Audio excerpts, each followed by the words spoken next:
Let's explain everything is on the flow of blood through the heart. So let's start from the body. The body would have taken the oxygen up for cellular respiration, metabolized the glucose and produced CO2. So the blood coming back to the heart would be deoxygenated. And it is going to come in the lower part of the body through the inferior vena cava and the upper body through the superior vena cava. Okay, it will then come in to the right atrium and go through the tricuspid valve. Remember that this is the right side of the heart, so it is the tricuspid valve because it has an R. Goes into the right ventricle and then is going to go back up and out the pulmonary semilunar valve and go into what's not labeled right here but is the pulmonary trunk. Okay, from there it then branches off into the pulmonary artery, so there's going to be a left and a right going to the left and right lungs. Okay, it then gets oxygenated at the lungs and is going to return via number 8 here, which again did not get labeled. These are the pulmonary veins.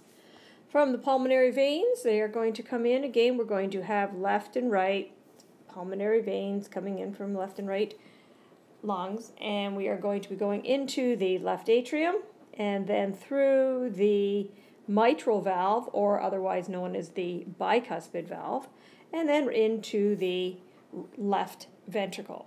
Okay, from the left ventricle, it's going to go up and out the aortic valve or the aortic semilunar valve, and then go out the aorta to be distributed to the body cells.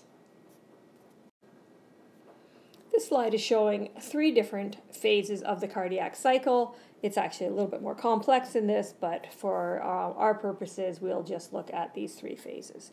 So the first one is called cardiac diastole. This is when both atria and ventricle are relaxed and blood is returning from the body. So it's going to be coming in the superior and the inferior vena cava. Simultaneously, blood will be returning to the heart from the lungs. The oxygenated blood's coming in the pulmonary veins. Remembering that this is all occurring simultaneously and that both atria contract at the same time and both ventricles contract at the same time. Okay. Note here that we'll just look at the right side for sake of argument. Same thing's going on at the left. But just note here that the AV valves are open, okay, and blood is passively filling from the atria going into the ventricle.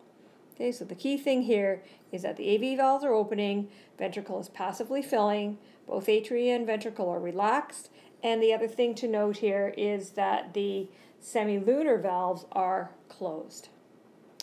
Okay, the next phase is atrial systole. So now what happens is the atria is actually going to contract. Okay, so it's going to be increasing the pressure within the atria, forcing deoxygenated blood on the right side or oxygenated blood on the left side, forcing blood into the ventricle. Okay, and this is known as the atrial kick. This is just the last bit of blood that was entering from the body or from the lungs that was in the atria is now forced into the ventricle. Just note that 80% of the blood that ends up in the ventricle is from passive filling, and only 20% actually gets in from the final atrial kick. Okay, now let's look at the next stage, and this is going to be ventricular contraction, okay, or ventricular systole. So what happens now is when the ventricle contracts, okay, it is going to increase the pressure, and now note that the AV valves are going to close and the semilunar valves are going to open.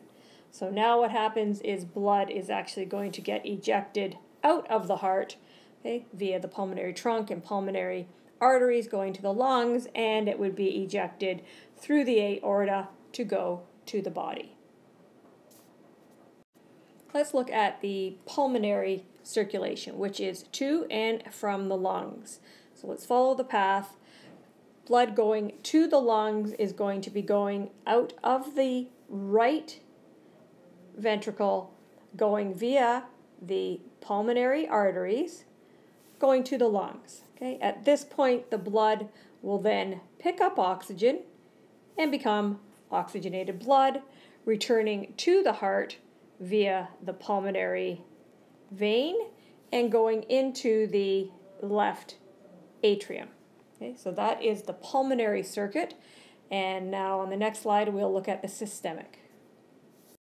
So here we have the systemic, and again, it is going to be to and from the body cells. So oxygenated blood is going to leave the left ventricle and go to the cells via the aorta. Okay, the cells will then pick up the oxygen, and the deoxygenated blood leaving will return to the right atrium via the superior and inferior vena cavas. Now let's take a quick look at what controls blood pressure. First of all, let's look at the heart. So the heart can either beat at a faster rate, okay, heart rate, or it could increase or decrease the amount of blood that's pumping out per beat, which is stroke volume. And we looked at the units for this, so this is going to be beats per minute, okay, times the amount, say liters per beat. And if we just take and cross out, we're going to see that we end up with liters per minute, and this is known as cardiac output.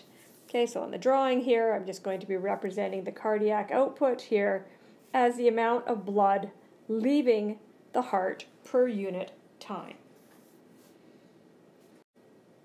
If we want to increase cardiac output, all we have to do is either increase heart rate or increase stroke volume, and that will increase cardiac output.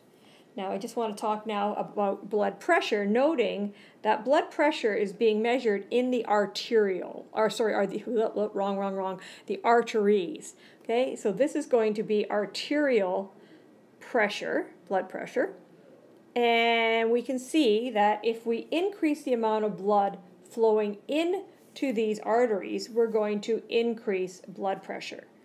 Therefore, an increase in heart rate or an increase in stroke volume will increase cardiac output and therefore increase blood pressure.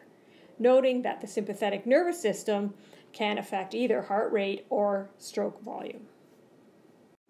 Now let's look at the effect that the arterioles, okay, so these are the smaller branches coming off the arteries, and now let's look at what effect the arterioles have on blood pressure. So these are the smaller branches of the arteries, and these arterioles can do one of two things.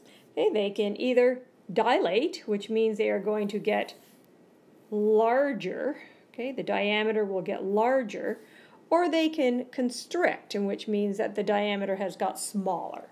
Okay, so we can either have dilation, vasodilation, or we can have vasoconstriction. Now let's look and see what effect that is going to have on the flow of blood through these vessels. Okay, if we have vasodilation, what happens is there's going to be a decrease in the resistance to the flow of blood, okay, which means that the blood pressure in here is going to decrease. Now let's take a look at what happens when we have vasoconstriction. Now the flow of blood is going to face greater resistance as it's going through.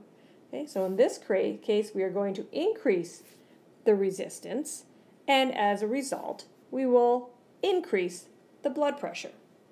Okay? This resistance that we're talking about, either an increase or a decrease, okay, a decrease due to vasodilation, an increase due to vasoconstriction, is known as the systemic vascular resistance.